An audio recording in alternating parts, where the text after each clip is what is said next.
देखा हमने। कई बार शीत आ जाती है, थोड़ी बहुत ओलावृष्टि हो जाती है, ये सारे दृश्य हमने देखे हैं कथाओं में। पूरा टेंट उखड़ जाता है, ये भी हमने देखा। लेकिन एकाएक ऊपर से झरना गिरना, ये झरने वाले दादाजी की कृपा है। ऐसी भगवान अनुभूति कराता है और अनुभूति में ही जीना चाहिए। दास बन जाओ, स्वामी को चिंता है, स्वामी हाथ पकड़ेगा, उबार देगा, खींचेगा, श्रम लगाएगा, फल लगाएगा और इस गाय को दलदल में से निकाल लेगा। बहुत सारे लोग ऐसी बात भी करते हैं, बड़े तुम भजन करने लगे हो, बड़े कथा सुनने जाते हो, तुम जिस दिन बैकुंठ जाओगे ना, उस दिन हम तो तुम्हारा पाँव पकड़ लेंगे। तुम क्या पाँव पकड़ोगे उनका? तुमसे कथा में ही अब आए, तुम क्या पाँव पकड़ोगे? दलदल में फंसा हुआ शेर ये पाँव पकड़ सकता क्या? जो फंस चुके हैं तो किसी का पाँव नहीं पकड़ सकते हैं। किसी को दोष मत दो और किसी की मजाक मत करो कि बड़े भगत हो गए और उनका पाँव पकड़ नहीं। अरे इनका क्या पाँव पकड़ो? पाँव पकड़ना है भगवान का पाँव पकड़ो। अंगद ने भी तो यही किया था। यदि रावण उठा और अंगद जी का पाँव पकड़ने लगा, अंगद ने तुरंत अपना पाँव पीछे लिया है, मूर्ख मेरा पाँव का पकड़ना है तो राजा राम सरकार का पाँव पकड़।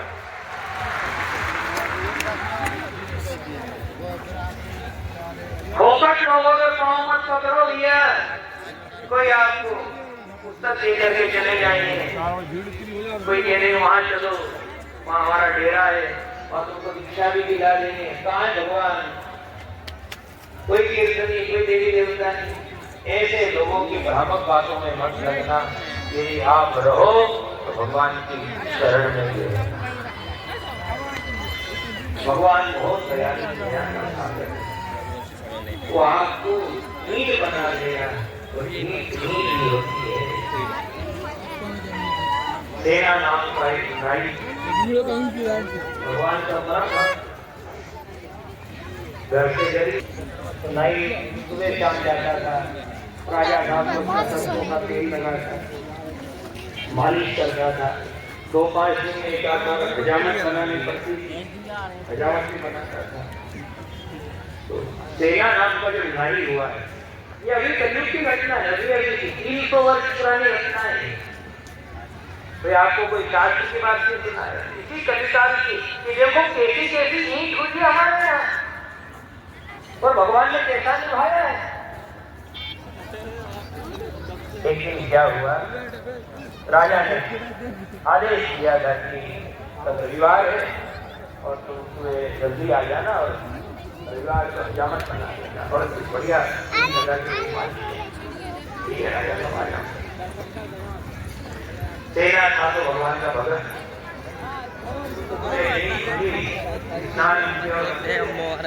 मंदिर जाके जो माला उठाई, माला में ऐसा मन लगा कि माला हाथ जपता रहा और इधर समय निकल रहा, उधर राजा क्या कर रहा है। अब भगवान को चिंता होने लगी, ये मेरा भगत आज मेरे परिवार में राजा की सेवा में नहीं गया, बेचारे की नौकरी चली जाएगी, इसके छोटे छोटे बच्चे हैं, क्या तो राजा गया, हो सकता है छठे कारागृह में डाल माना जाए। फुल कवरेज एक बार पूरे चारों तरफ। भगवान नाई का रूप धारण बढ़िया हजामत बनी और राजा का क्या करो, बहुत ही ज्यादा हो गया है ना, मुझे नहीं पता क्या करना है, मालिश कर। भगवान विनोद दोनों अनुज उत्ते बैठे हैं, मैंने कहा मैं आ रहा हूँ, मैं साथ में ही दो, मैंने कहा एक कवर बस अब जाग बाद निकलेंगे।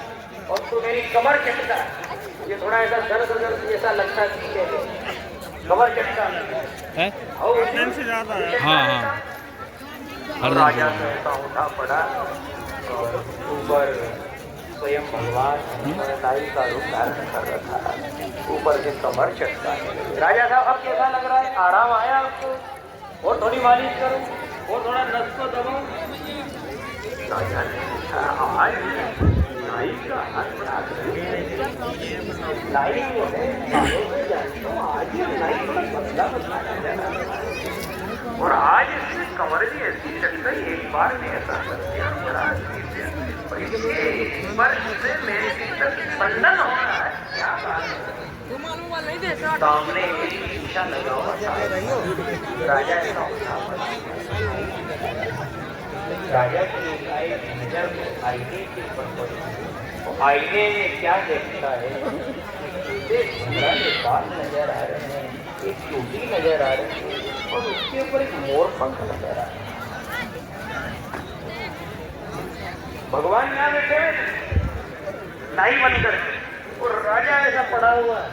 शीशे में देखता है, नाई आज जुड़ा बांध के आगे, इस नाई का मोर पंख, ये मोर पंख कब से लगाने लग गया? राजा ने हजरत से पीछे मुड़ करके देखा, देखो तो कौन है? भगवान अंतर ज्ञान केवल घुघराले बाल और मोर पंख, इतना ही राजा देख पाया था। भगवान मालूम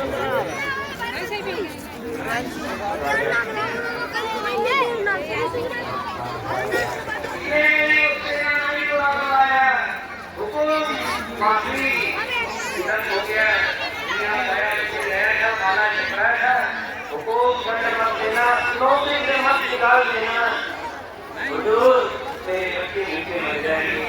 राजा ने नाई को दिया, नाई ने क्या आज तेरे मेरे भगत के कारण मुझे मोर मुकुट का दर्शन हो गया। मैं तो अपने जीवन में भक्ति नहीं कर पाया, पर तेरा जैसा भक्त मेरा रोज आता जाता रहता है, तो आज तेरे कारण मुझे भी भगवान की झलक तो दे गई।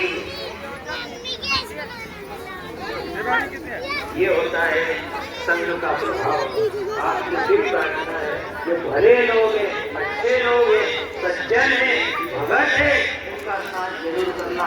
अच्छे का साथ करोगे, संत का साथ करोगे, तो एक दिन आपको उनकी झलक आज भगवान खुद आए और उन्होंने हजामत बनाई। मेरे उनसे मालिश कराई, अंगूठे खिंचवाए, कमर खिंचवाई, मेरे को बड़ा भारी अपराध हो गया।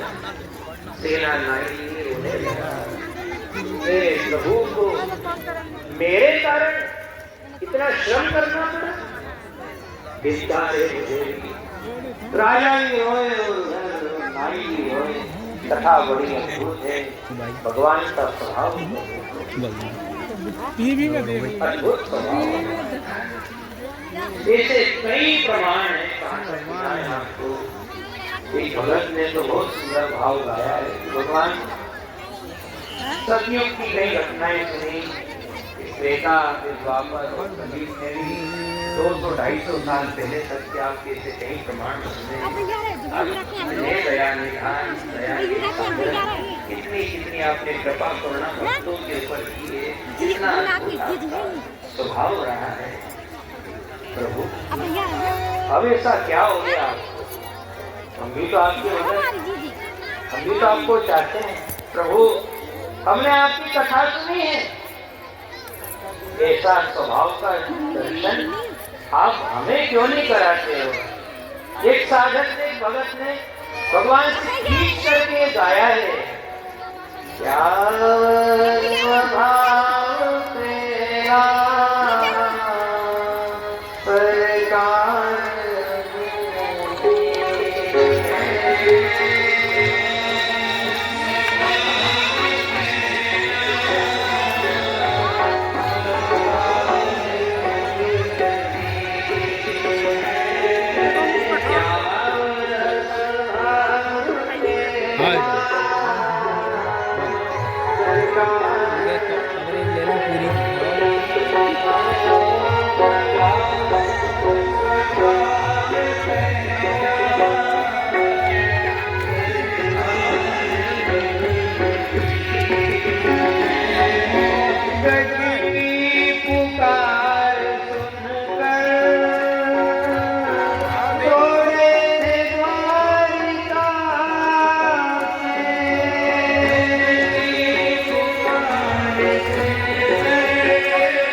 भैया वो खड़ा हो मान दो मैंने कही थी आपको वो भी गाड़ी का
खरगोश के कानों वाली पट्टी।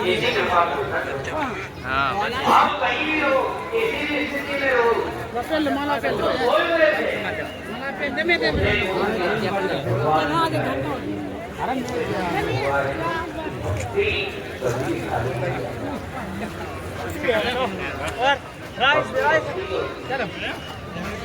कुंभनदास जी खेत पर गए और खेतों में बीज बोने लगे।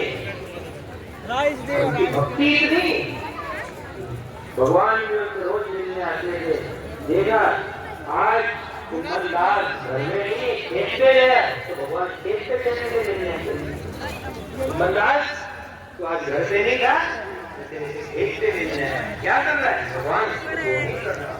चल चल मैं भी तेरे को घुमा देता हूँ, तेरा सांस मैं भी दे दूंगा। भगवान ने भी झोली उठाई।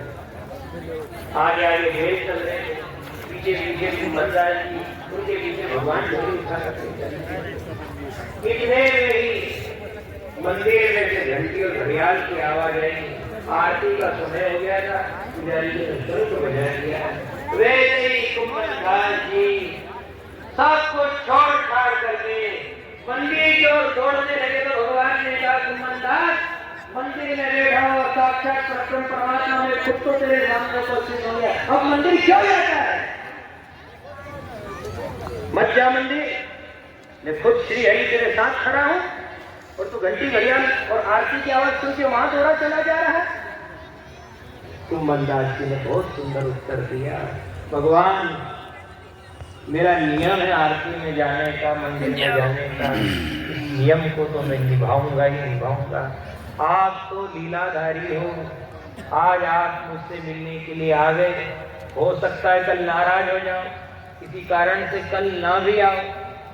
आप तो छलिया हो, परीक्षा लेते हो, और कल से यदि आप नहीं आए तो मेरा क्या होगा? नाथ, आपसे भी जो मेरा प्रेम हुआ है और जो मेरी भक्ति जागी है वो मंदिर से ही जागी है। मैं आपको छोड़ सकता हूँ।